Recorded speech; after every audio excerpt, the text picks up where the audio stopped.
RPI और बुद्ध संघ, भिक्खु संघ, ये चारों संगठन बाबा साहब के और अन्य संगठनों के साथ में 23 जुलाई यानी अभी जो गई है बिहार के विधानसभा में पंछी के झंडे लेके शांति मार्च करते हुए विधान भवन में भारतीय भाषा से भाइयों बहनों, मैं कहना चाहता हूं कि ये लड़ाई यहां नहीं रुकनी चाहिए। साथियों, मैं कहना चाहता हूं कि भगत सिंह सर ने जिन्होंने सबसे पहले लड़ाई शुरू की थी 2012 में, उस समय जो सुप्रीम कोर्ट के जो वकील थे एडवोकेट विशाल जोगदर, जिन्होंने वो जो सुप्रीम कोर्ट में जो अर्जी दी थी, वही वकील आज बताना चाहता हूं कि वही वकील आज Bharat police society of India के वकील है सुप्रीम कोर्ट। हेलो ये बच्चे हेलो मैं ये कहना चाहता हूं कि जिस तरह वक्त कोर्ट की सप्लाई की गई है, अगर ये साहब ने आदेश दिया कि हमारी जितनी शाखा 22 राज्यों में है, पुलिस सोसाइटी की सब राज्यों में क्या हाल चाल, बढ़िया है? सुप्रीम कोर्ट में हमारे जो वकील है उनको किया गया ताकि एक प्रेशर बने सुप्रीम कोर्ट में कि जिस तरह वक्त बोर्ड में 27 में आई है उससे ज्यादा में महाबोधि महाविहार के लिए जाए।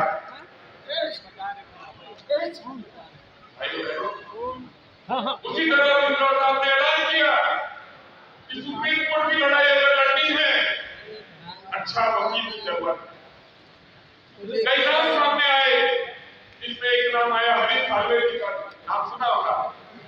जब वो खड़े होते हैं तो उनकी बात का वजन रहता है, लेकिन भाइयों बहनों, उनकी एक बार की हियरिंग का खर्चा जानते हो कितना है? 1 करोड़ रुपया, एक बार की हियरिंग के लिए। लेकिन अगर महाबोधि विहार लेना है तो हमें एक चेहरा हमें रखना पड़ेगा, तभी महाबोधि विहार लीगल लड़ाई ले पाएंगे। आपने देखा कि राम मंदिर सुप्रीम कोर्ट के निर्णय के बाद, भाइयों बहनों, उसी तरह उसी सुप्रीम कोर्ट में हमको ये लड़ाई पूरी ताकत से लड़नी पड़ेगी। आदरणीय भारतीय ने कहा कि इस लड़ाई के लिए बुद्धि सोसाइटी, बाबा साहब के द्वारा बनाई गई बुद्धि सोसाइटी का एक अकाउंट खोला गया है। आप लोग सभी लोगों से आह्वान है कि आप सब लोग थोड़ी देर में अपनी बात रखेंगे। मैं इतनी बात कहना चाहता हूँ कि हमें 3 जगह लड़ाई लड़नी पड़ेगी। रस्ते की भी लड़ाई, विधानसभा की लड़ाई जहां वो बीपीआई बना, और सुप्रीम कोर्ट की भी लड़ाई लड़नी पड़ेगी। भाइयों बहनों, मैं आपको बताना चाहता हूँ कि आदरणीय बाबा साहब भीमराव अम्बेडकर के पोते डॉक्टर भीमराव अम्बेडकर साहब ने निर्णय किया कि कोई साधारण आदमी जाके वहां पे काम करेगा तो लड़ाई नहीं की जा सकती। लड़ाई मजबूती के साथ लड़ना पड़ेगा। भाइयों बहनों, मैं आप लोगों को कहना चाहता हूँ कि बिहार की धरती पे शांति मार्च के साथ हमारा जो भिक्खु संघ था, वो आज अनिश्चितकालीन के तक जब तक बीपीआई निरस्त नहीं होता है, महाबोधि विहार हमारे हाथ में नहीं आता है। गर्दनी बाग पटना, जहां से वो जो बीपीआई बना है, उसी पटना में भारतीय बौद्ध महासभा की बुद्धि सोसाइटी ऑफ इंडिया के नेतृत्व में अनिश्चितकालीन तक भरने का काम शुरू हो चुका है। भाइयों बहनों, मैं आप सबको आह्वान करता हूँ कि जो जिले से इस जगह आया है, उत्तर प्रदेश की धरती पे अपने अपने जिलों में जाके हमारी बुद्धि सोसाइटी आप लोगों के साथ में है, ममता सनीकर साथ में है, बाबा साहब के आपके साथ में है, सभी लोग अपने अपने जिलों में एक परमिशन लेके, बकायदा सरकार की परमिशन लेके अपने अपने जिलों में अनिश्चितकालीन धरना अगर शुरू करते हैं तो उसका एक प्रेशर जो है सरकार पर जाएगा कि बाबा साहब का ये संगठन, उनके नेतृत्व में महाबोधि महाविहार का आंदोलन पूरे स्वाभिमान के साथ चल रहा है। भाइयों बहनों, मैं और एक बात और कहना चाहता हूँ कि बिहार की धरती पे जहाँ बीटीआई बना है,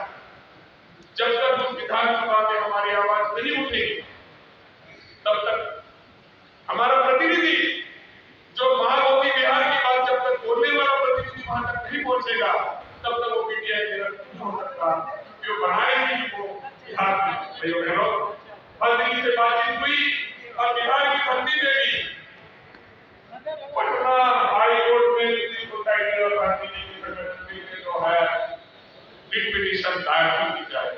भाइयों बहनों, ये हो गई कोर्ट की लड़ाई। दूसरी लड़ाई रस्ते की लड़ाई। अगर उत्तर प्रदेश की धरती से आवाज जब जाएगी धरना आंदोलन, तो मैं आह्वान करूंगा उनके मार्गदर्शन में और मुस्लिम सोसाइटी सत्ता समिति साथ में पूरे उत्तर प्रदेश 75 जिलों में धरना आंदोलन का कार्यक्रम की शुरुआत करें। बकायदा परमिशन के बाद वहां मोदी बिहार का बोर्ड लगे। भाई बहनों, मैं आपको कहना चाहता हूं कि वो धरती जहां पे 4-4 बार हमारे बहुजन समाज के लोग ने राज किया हो, और वहां मोदी बिहार अगर हमको लेना है तो इस उत्तर प्रदेश की धरती से वो आवाज आने दो। और आज का आगाज नहीं है। मैं पंडित जी का आह्वान करूंगा, जो यहाँ सभी बैठे हैं, पंडित सुरेंद्र जी को पूरी ताकत के साथ में उनका साथ दे। भाइयों बहनों, ये अगर बात अगर होती है तो मैं समझता हूं कि महामोदी बिहार को पाने में ज्यादा समय नहीं लगेगा। जरूरत गिरी तो मैं भारत जी को कहूंगा कि दिल्ली के जंतर मंतर में भी हमारी स्वच्छता संगठन पूरे देश से लोग जमा होंगे। जरूरत पड़ी और वहां पे आगाज करेंगे। 29 जुलाई को हियरिंग का कोई फैसला नहीं आने वाला है, वहां की हियरिंग होगी और वो हियरिंग के बाद वो तारीख कब आएगी हमें पता नहीं, लेकिन अगर हमारा प्रेशर बनेगा तो मैं कहना चाहता हूँ कि सुप्रीम कोर्ट को भी वो बाध्य होना पड़ेगा। और आशा करते हैं कि जो बुद्धिस्ट चीफ जस्टिस आए हैं, बुद्धिस्ट चीफ जस्टिस जो आए हैं, दरखास्त करते हैं कि जो बौद्धों का हक है, वो बौद्धों का हक जो है वो बौद्धों को दिया जाए। मात्र हमारी डिमांड है कि हमारा महामोदी का हक बौद्धों को दिया जाए। और उस उद्देश्य को पाने के लिए बाबा साहब की बुद्धिस्ट सोसाइटी ऑफ इंडिया पूरे गठबंधन से लगी है। साथियों, ये मैं सबको इतना आह्वान करके अपने वाणी को विराम देता हूँ। सबको नमो बुद्धाय। जय हिंद, जय भारत। आप सब बहुत बहुत धन्यवाद आदरणीय रिखाड़े साहब।